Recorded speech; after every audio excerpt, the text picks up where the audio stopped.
নাকি শান্ত হাতের নামটা দাও না কা এই যে এটা কি এটা মানে কি এরা এল এল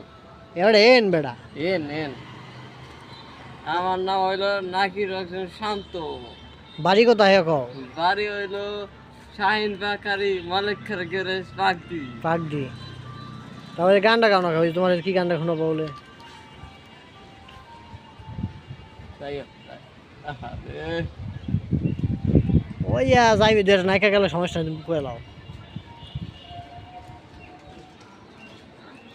কও না কি বের হয়ে গেল তাকে এসেছে কি কবিতা তুই কইলে আমি কবু হা খাবার কি হওয়া বাবা হওয়া আরেকটা কোনটা নতুনটা খাও ঠিক আছে ভাই